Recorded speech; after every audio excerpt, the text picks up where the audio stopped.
my friends, welcome back. It's Vera here, and today I'm going to share 10 tips for how to stop spending money on things you don't need.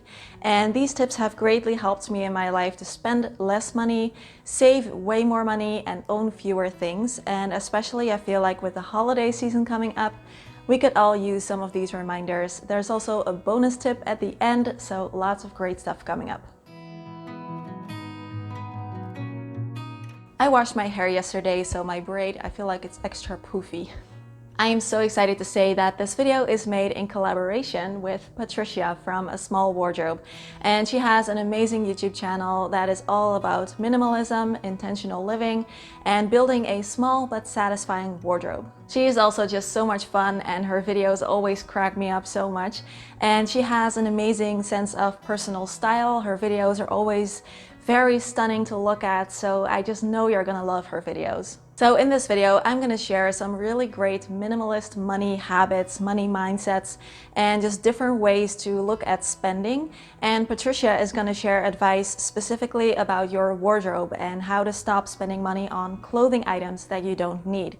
So be sure to watch her video after you've watched mine. The link is gonna be in the description and in the top comment. Alright, so the first step is to understand the cognitive process that happens in our brain when we are considering buying something, because there's a lot happening, and having a better understanding of it can help us to be more mindful of it and also be more conscious about our spending decisions. When we consider buying something, what happens in our brain is it is trying to weigh the balance between having the expected pleasure of getting something new versus the expected pain of having to pay for it, and then versus the expected reward of getting a good deal. And that is why sales are also very tempting for us.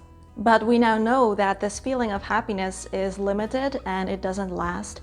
Even though it gives us this initial spark of excitement, we do get used to our purchases and we adjust and we start to look for something else that is new. And when we think about our next purchase, there's a new release of dopamine, and it's a continuous cycle. And this feeling of happiness is not only limited in time, but also in size. So it turns out we don't really feel happier after buying a $500 bag than after buying a $50 bag. And if that was actually true, then money could actually buy happiness, and we now know that above a certain threshold, it can't. So knowing that this process is taking place can really help us to know that we do not need to buy something new to be happy. And we can actually focus on, if we do buy something, getting things that bring lasting value. I am a huge fan of keeping a wish list, and even as a minimalist, I have it actually in my bullet journal. You can also use your phone. And I think one of the best things that we can do if we want to avoid buying things we don't need is to make sure that we try not to make impulse buys. And keeping a wish list can really help with that. So what I do every time I find myself wanting or needing something new, and there is a difference, but I use it for both, I add it to my wish list first, and I have a category for home, wardrobe, channel, and other.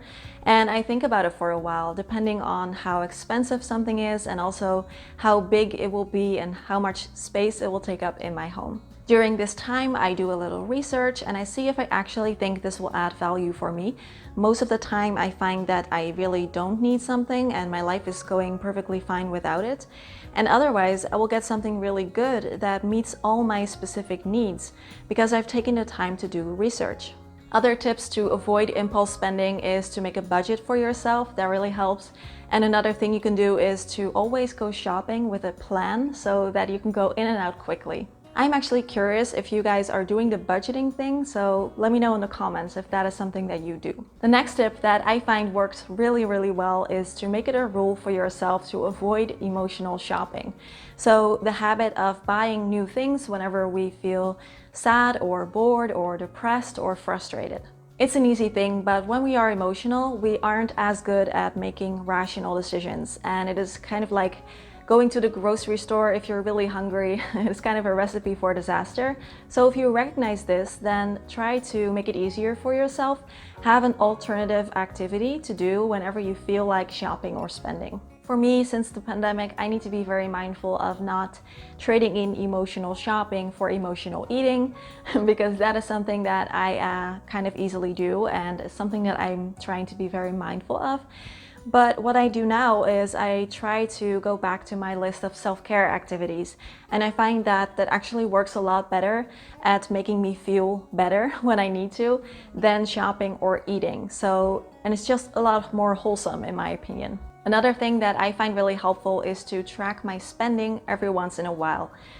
It's kind of time consuming, so I don't do it always, but every once in a while I will keep a list on my phone, or you could also use a journal, and just track everything that you are spending so you can really see where your money goes and what you're spending it on. Doing this has brought me many unexpected realizations in the past, and you can really see that all those little purchases add up, and just seeing it there clear as day has been a huge motivation for me to spend less and save more. You could also try doing a no spend challenge for a while, and this can really work well if you're trying to break habits or patterns.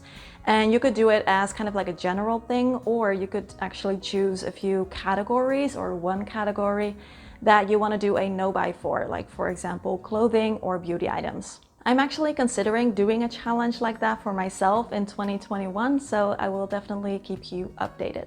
I don't think these kinds of challenges are necessarily for everyone, but I do think that they can really help to break unconscious habits because it kind of brings them out into the open.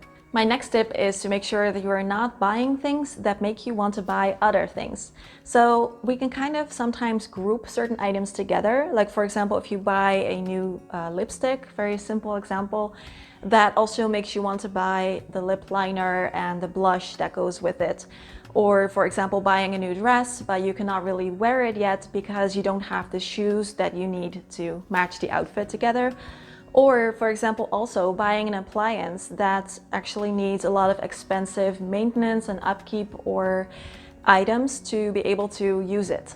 When I'm faced with a decision like this, I try to just factor in all the different things and really look at the entire picture and the true cost of an item. So I know if I buy this, I also need to buy that or want to buy that, and together it would be this amount of money. Usually I only buy things that I can use straight away on their own, and an exception could be if you want to buy a whole outfit together. I think that's okay, because then if you want to, buy it in one go, then you know what it's going to cost you like in total, and you can also actually immediately start using it. And you won't end up with a piece of clothing that you cannot wear because you don't own anything that matches with it. And this is something that happened to me a bunch of times, so this has been a good lesson for me. This next one is so simple, but truly has been life-changing for me, and that is to save first and spend later. So instead of what I used to do, I would just wait until the end of the month and then save whatever money was left, which usually in my case was not a lot. And now I get paid and I immediately decide the amount of money that I want to save. I put it away immediately and then I spend whatever is left. And that little switch around has really helped me to save a lot more money. Another benefit of this, aside from me saving more, is that I now feel less or don't feel guilty about spending whatever is left. Because I know I've already saved a bunch, so it's an amount that I'm happy with.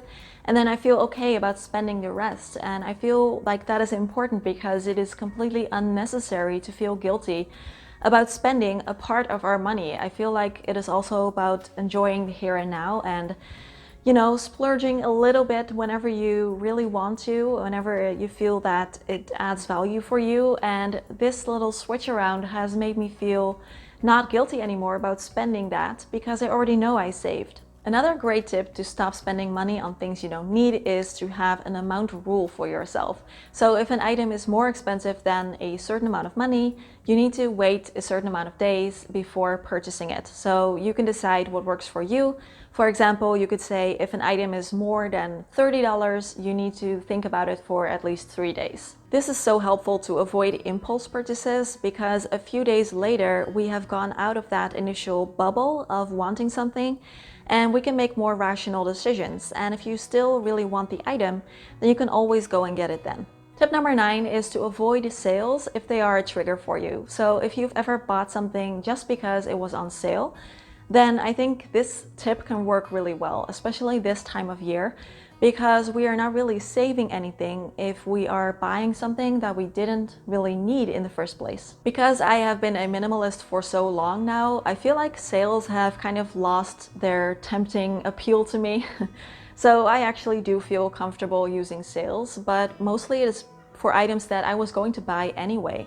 So if I want to buy something and it's a purchase that can wait, I will usually wait until I can find it on sale somewhere, because it just doesn't make a lot of sense to me to buy something full price if I don't have to. The next tip is kind of a mindset shift that happened gradually for me over the years, and that is that I now don't really feel the need to buy or own something when I can just appreciate looking at them in the store. So I kind of see stores and shops right now as like museums displaying pretty things, and just browsing is already kind of satisfying in its own way, and I don't really feel the need to buy it anymore.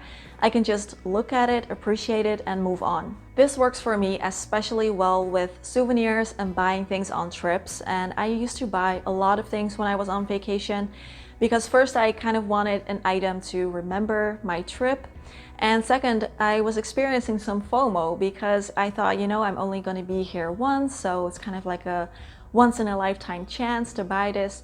And so I did, and I remember that added a lot of stress to a vacation that was completely unnecessary. So now on vacation, I just look at all the pretty things, maybe I'll take a photo, but I don't feel the need to buy them anymore.